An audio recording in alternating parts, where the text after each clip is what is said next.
Okay, well, hello everybody, and we've got another really interesting interview here to celebrate National Libraries Week. I've got Jacqueline Lamb here, and she is one of our LibraryWM library supervisors. Hi, Jackie. Really pleased you've come Hello. to us. Thank you for speaking to me. So what we want to do today really is, first of all, Jackie, talk about what your role was within the libraries. What is a library supervisor before COVID struck? And then once we went into lockdown, how your role changed. And I know that you were head of managing the Select and Deliver service that we've got going out of Windsor Library. So I want to talk really about how COVID affected changes. So first of all, what did you do? What was your job like being a library supervisor? Well, I ran two individual libraries, the community libraries of Boyne Grove and Datchet. We were just getting the numbers of visitors increased because we'd had some rearrangement to make them more user-friendly. Yeah. And as soon as we got that all in place, we had to close. So we had lockdown, and then kind of what happened then really with your role? What were you asked to do, and how do we all go forward? Originally, well, first of all, we started off by making sure that our staff welfare was at the forefront of all our thinking. We have quite a few staff who live alone, and so it was maintaining contact with them on a daily basis and just chatting to them and working through all the outstanding training that they had left. So that was quite interesting, and getting to know my staff better using phone meetings and whatnot. So that was a daily thing that we had to do.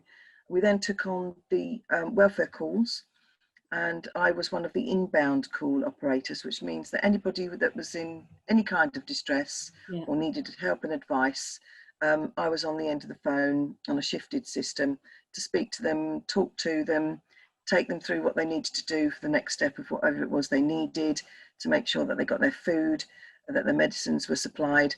And that meant liaising with the volunteer organisation to ensure that they then had a permanent contact, so they could sort of buddy them up with someone. So that was quite a nice thing to do, because you were facilitating people's well-being in the general community. So basically you were there, incoming calls, so you don't, as you pick the phone up, you have no idea what was going to be on the end. Did you enjoy that? I did. I got to speak to some really interesting people, and some of them were quite gloomy. I won't say sad, but certainly gloomy when they started the call. But once they got talking to me, they certainly left a lot more cheerful. Oh, that's fantastic. And reassured, which is what we were aiming to do, is reassure them that they were not alone and that they could call back at any time. And it's a great credit to the library service, I think, and I think that's why we were chosen, is that that very good customer service skills, and you're used to talking to customers and customers within the normal library role anyway. So that was a great project to take on, and well done. I know it was really successful. And then what happened after that? And we came up with the Select and Collect services, both out of Windsor and Maidenhead, and the Select and Deliver service out in the general community, serving those that can't get into the two main town centres. Got that organised, got it up and running, and it seems to be quite successful. We're getting a lot of good positive feedback, and the issues have been quite impressive. We do have now regular customers, so it's quite nice that the drivers can get out and actually do what they're best, talking about books, encouraging people to read more, and again reassure people who might perhaps be lonely that there are people around that are quite happy to talk to them in a COVID safe environment, because this is all outdoors.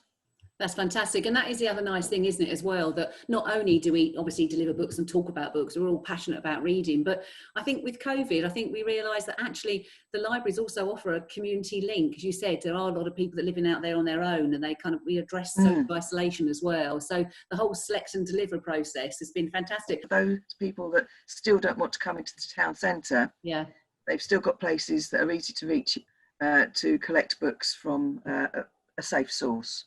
So, I mean, congratulations. It's an amazing accomplishment that now anybody in our borough can go online and can order any book that they want, and they can go to one of your locations to collect it. So I really feel that, you know, you are serving the residents with books that they can actually ask for and get. And we're also calling people that we know don't have computer connectivity, and we're calling them and encouraging them to ring in to us to place an order over the phone, so we can go out. With certainly the elderly that are not or reluctant to join the technological highway, they've leapt on the service. As soon as they know it's available, they've been picking it up quite avidly.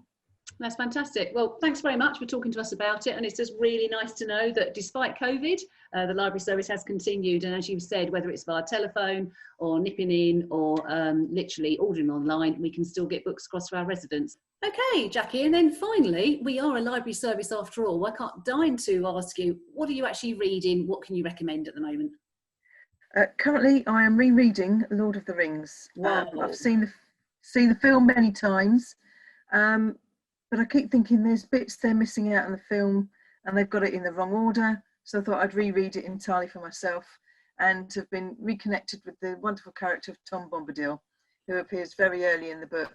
And I miss the fact that he's not in the film. And I do know lots of people who love this book do reread it. May I ask, is this your first rereading, or have you reread it before? This is probably my 20th. Oh, wow. Between 20 and 25 times.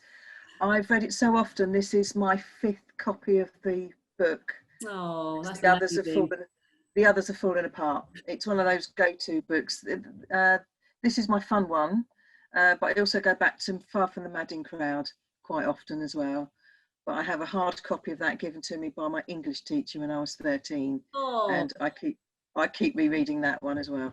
And that's a lovely message, isn't it, through the lockdown period, that go back to those books. You'll go back to your Lord of the Rings, your Far From the Madding Crowd. I mean, they're in the libraries, you can get them. It is lovely perhaps to revisit those books for comfort. Really nice to think about that. Yeah, and it reconnects you with things that you may have forgotten in the past, that are pleasant memories, especially of my time at school and with that particular teacher. Oh, fantastic. Thanks very much, Jackie. So, yeah, have a think about your old favourites and have a look through our libraries and see what you can take out. Thank you ever so much for joining us today. Thank you. It's been a pleasure. Bye-bye.